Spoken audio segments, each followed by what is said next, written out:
आज की इस वीडियो में हम बहुत ही ज़्यादा महत्वपूर्ण और बहुत ही अच्छी जानकारी लेकर आए हैं, जो आप सभी को ज़रूर जानना चाहिए। आज की इस वीडियो में हम जानेंगे शंखनाद के पीछे का रहस्य, पूजा पाठ आरती के बाद हम शंख क्यों बजाते हैं और मंदिरों में घंटा घड़ियाल क्यों बजाया जाता है, इसके पीछे का क्या रहस्य है, जानेंगे। यह सब बने रहिए, आज की वीडियो बहुत ही अच्छी है।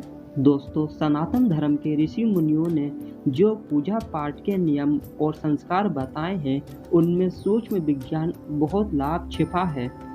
हमारे सारे कर्म कांड बिना अर्थ बिना मतलब के नहीं हैं। अपने संस्कारों को लेकर हमारे मन में कभी न कभी यह ख्याल आ ही जाता है, इन संस्कारों के पीछे का क्या रहस्य है, क्या हमको इन संस्कारों पर चलना चाहिए या नहीं।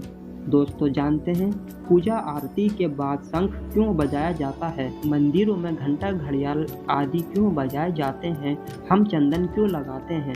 दोस्तों, इन सब बातों की जानकारी हमें ज़रूर होनी चाहिए, ताकि कोई हमसे हमारे संस्कारों के बारे में जाने तो उसको हम सही से जवाब और वैज्ञानिक तरीके से जवाब दे सकें। तो जानते हैं, सनातन धर्म में शंख को बहुत ज़्यादा महत्व दिया है। पूजा के बाद शंख बजाया जाता है, जिसे शंखनाद भी कहते हैं।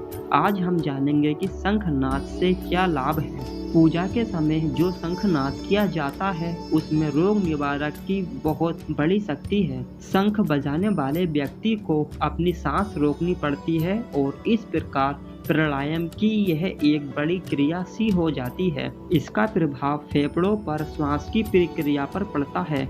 इसके फलस्वरूप फेफड़ों से संबंधित कोई भी बीमारी नहीं हो पाती है। शंख बजाने वाले को श्वास का रोग और टीबी आदि नहीं हो पाते हैं। शंख की ध्वनि से वायुमंडल में लहरें बड़े वेग से प्रकंपित होती हैं, जिससे दूषित कीटाणुओं का नाश होता है। शंख बजाने वाले को कंठमाला का रोग भी नहीं होता।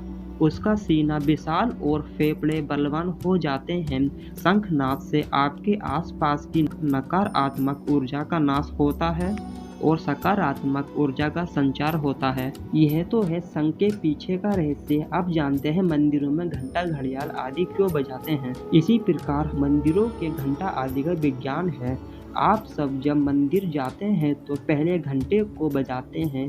क्या आपने कभी सोचा है मंदिरों में जो घंटा नाद यानी घंटे की आवाज़ होती है, कीटाणुनाशक है, उससे शुद्ध वातावरण का निर्माण होता है। तभी तो मंदिरों में जाते ही मनुष्य में शुद्ध भावना, पवित्रता उदय होने लगती है। पहले के प्राचीन मंदिरों में 7 घंटे लगाए जाते थे। वह बड़े ही सूक्ष्म विज्ञान का प्रयोग किया करते थे।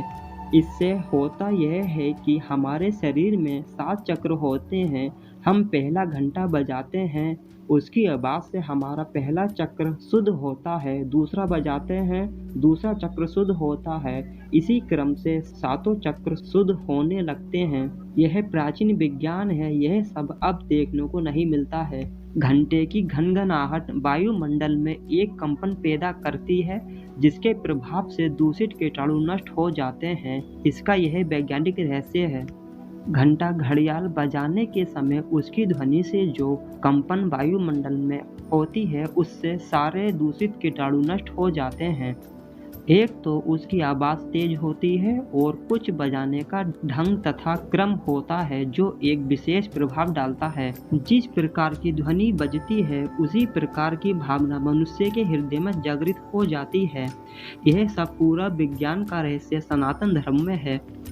स्कंद पुराण के अनुसार मंदिर में घंटा बजाने से मानव के 100 जन्मों के पाप नष्ट हो जाते हैं। जब सृष्टि का आरंभ हुआ था, तब जो नाद था घंटी या घड़ियाल की ध्वनि से वही नाद निकलता है। यही नाद ओमकार की उच्चारण से भी जागृत होता है। घंटे को काल का प्रतीक भी माना गया है। धर्मशास्त्रों के अनुसार जब प्रलय काल का समय आएगा, तब इसी प्रकार का नाद प्रकट होगा। मंदिर में घंटी लगाए जाने के पीछे न सिर्फ धार्मिक कारण है, बल्कि वैज्ञानिक कारण भी इनकी आवाज़ को आधार देता है। वैज्ञानिक का कहना है कि जब घंटा बजाया जाता है तो वातावरण में कंपन पैदा होती है, जो वायुमंडल के कारण काफ़ी दूर तक फैल जाता है। इस कंपन का फायदा यह है कि इसके क्षेत्र में आने वाले सभी कीटाणु, विषाणु और सूक्ष्म जीव आदि नष्ट हो जाते हैं, जिससे आसपास का वातावरण शुद्ध हो जाता है। तो देखा दोस्त, घंटा घड़ियाल बजाने के पीछे का कितना बड़ा रहस्य है। हमारे संस्कारों में भी कितना सूक्ष्म विज्ञान और कितना बड़ा लाभ छिपा हुआ है। ऐसा ही अद्भुत और रहस्यमय ज्ञान को जानने के लिए हमारे चैनल को सब्सक्राइब कीजिए। यदि आपका कोई क्वेश्चन है तो हमें कमेंट करके बताइए। हम अपनी अगली वीडियो में भोजन के रहस्य के बारे में जानेंगे। हम अग्नि को भोजन अर्पित क्यों करते हैं, गौ ग्रास और पशु पक्षियों के लिए भोजन हम क्यों निकालते हैं और क्यों निकालना चाहिए, जानेंगे यह सब विज्ञान अपनी आने वाली वीडियो में। हमसे जुड़े रहिएगा।